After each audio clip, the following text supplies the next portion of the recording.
All right, I'm going to give you guys some meat to chew on today, all right? So, this isn't milk. This is meat. A lot of people find themselves in a position in life where they're angry at God because of the bad things that happen in the world. If this being is truly a good God, a righteous God, a just God, how does he allow all of these things to happen? And that's what makes us angry. Well, we actually our perspective on the whole situation is so skewed, we're asking the wrong question. The wrong question isn't how or why, or how is God good, but so many bad things happen in the world that doesn't line up. That's not the question to ask. The question that we should be asking is, if God, this being, is indeed a God of justice, how can we as Christians call him just when he is still allowing mankind to exist? I told you this is meat. This is meat. You guys see what I'm saying? He tells Adam in the garden, he says, you eat this, you will surely die. The miracle, the thing that we need to reconcile with is, well, Adam ate the fruit and he lived another day. And then he lived another day. And then he lived. What's going on there? How is God just if he is allowing humans, evil human beings, sinful human beings, to continue to exist on the face of the earth?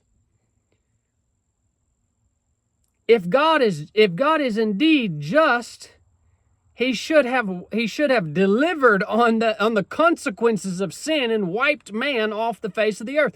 That's what non-believers should be angry about. That's what they should be. That's the accusations that they should be bringing against us. How do you call this God that you worship? How do you call him just? Look at what he's allowing all of us to continue to exist. He's not giving us what we deserve, right? He's not delivering on the promise he made in the garden to Adam as the representative of all mankind. Y'all get where I'm coming from here? All right. So how? Well, here it is right here. This is meat for you. For all men, human beings, have sinned and fall short of the glory of God, being justified as a gift. Well, how can that be? We're guilty. God wouldn't be just if he just chose to just justify us.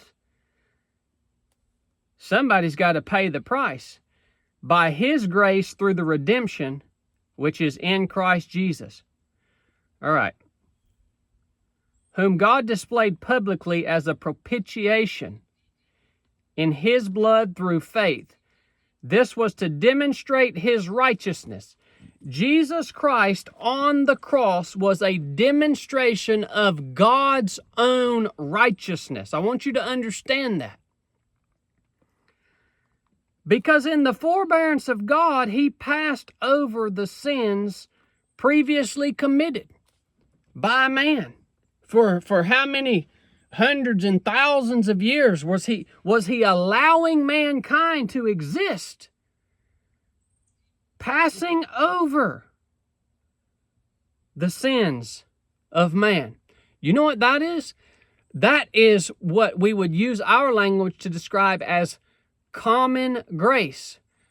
God's mercy and grace toward all mankind is represented by the very fact that he allows sinful man to exist. You get that, right? This is talking about common grace right here.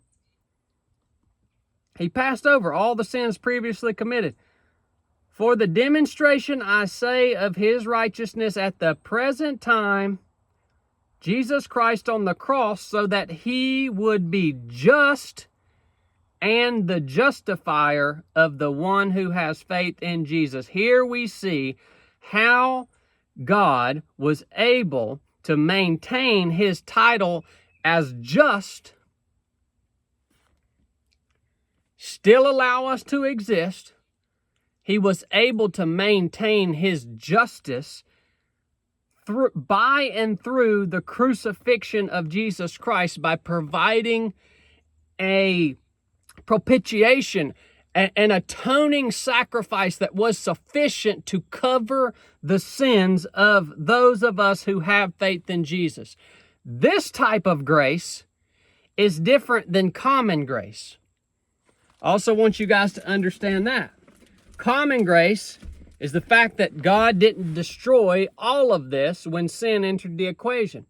The grace we experience as believers is a grace leading unto faith and salvation, faith in Christ and salvation.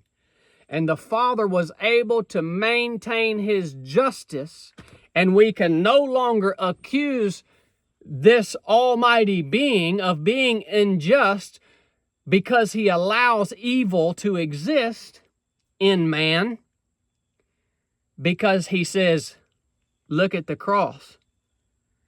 I am just because I paid the blood sacrifice and drank the cup of wrath that they all deserve. And that's how it all works. If you haven't read this, it's in Romans chapter 3. Start in verse 21 and go through verse 31. This will blow your darn mind. And why haven't we been asked, why doesn't the world ask this question? How is God just when he allows sinful man to continue to exist? They don't ask this question and bring this accusation against God because they are not even conscious of their own sin. That's why. Because they don't understand the state that they're in. That's why. But it's the smart question to ask. Problem is, to ask it, you have to realize you're wicked in the first place. That's meat for you today. If y'all got anything out of this, drop me a comment. Share it with somebody. If you want to support us, go get you a hat, get you a t-shirt, get you a hoodie. Keep my man Chili in the dungeon. I'll keep these truck talks coming. Enough said.